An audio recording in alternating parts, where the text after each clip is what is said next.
Hello and welcome. I am the Suit&Tie Dip&ChewGuy, and this is Chew Review Part 2, King B.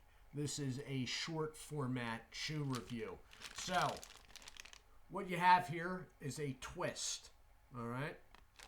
Clear cellophane packaging, as is all the products from this company.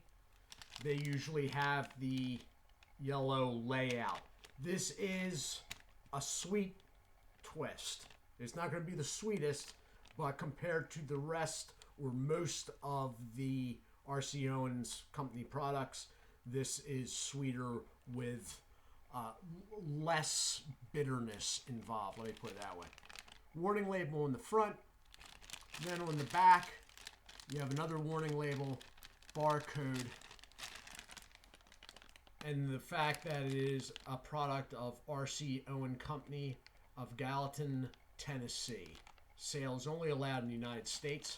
Now, underneath, there's a seam that goes down the back. Underneath there, you're going to see a date code that is older on this, all right? Don't panic, and I'll tell you why. So, it's denoted as one twist, and then you have a lot number, which is J, and then October 21st, 19. Underneath that says 100% domestic tobacco. Number one, with all chew, depending where you are in the country, you are going to have longer periods of it sitting on shelves. All right. Now, I got this shipped in. This review is thanks to it. This product was sourced by Haas 304, so thank you. That date is not old when it comes to chew, and especially when it comes to twist. But looking beyond that little tidbit,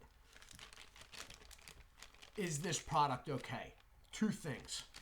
One,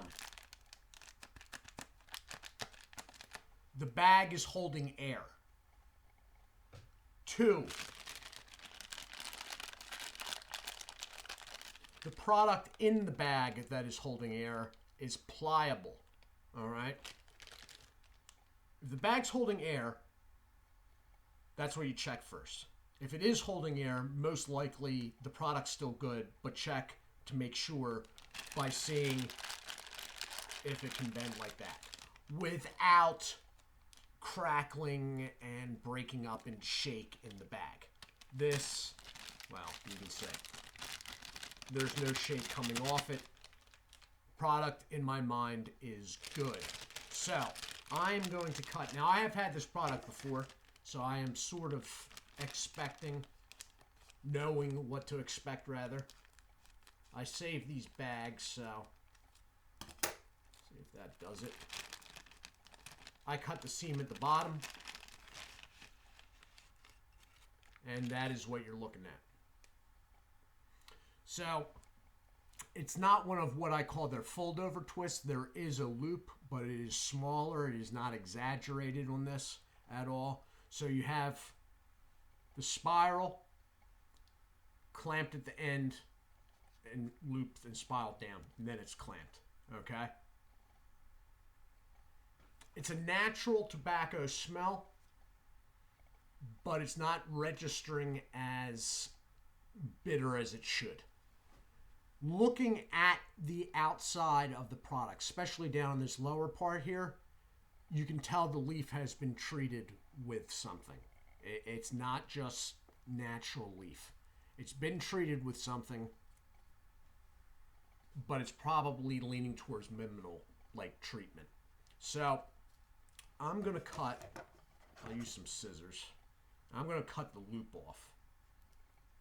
It's gummy. Cutting through it with scissors, it little crackle on the outside leaf, but then it's sort of gummy cutting through.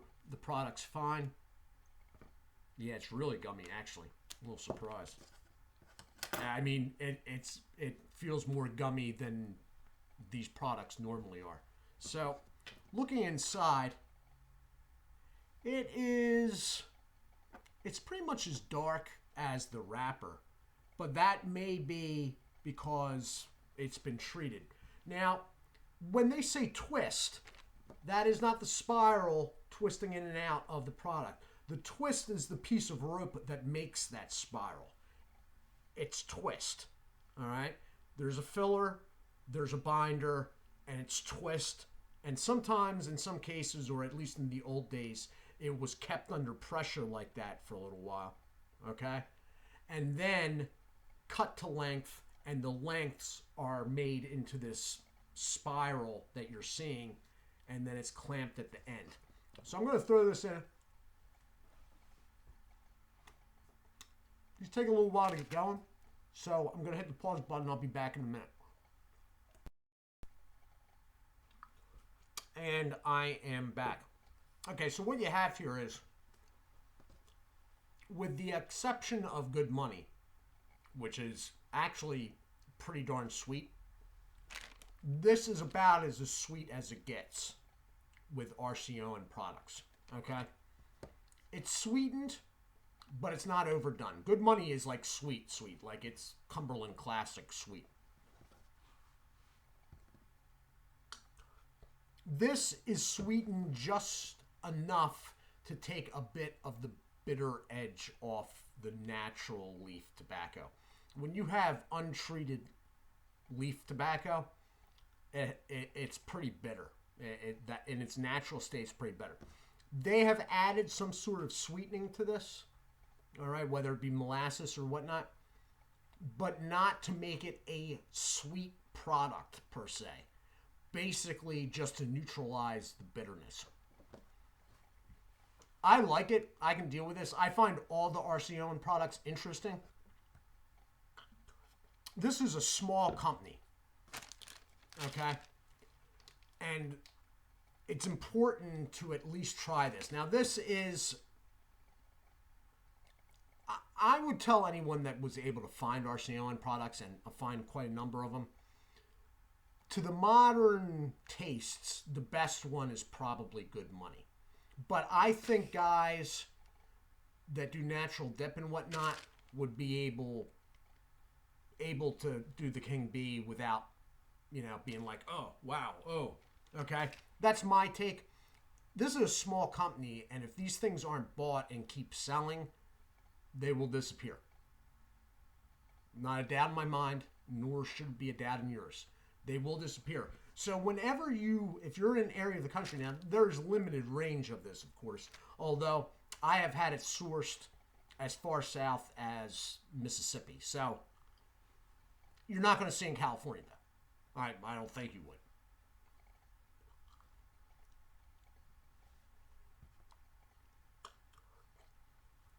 If you saw it, again, the Good Money would probably be a safer bet, but the King Bee, most people would be like, oh, this is different. Now, mouthfeel-wise, it is a twist, okay? The stuff breaks up smaller. It's sort of like the fillers, almost the cut sizes of, let's say, a plug. It will break up. There is a little bit of mess. I usually have to rinse out my mouth after this stuff. This, again, it's a little bitter, but there's something there that they've added to take the bitter edge off it.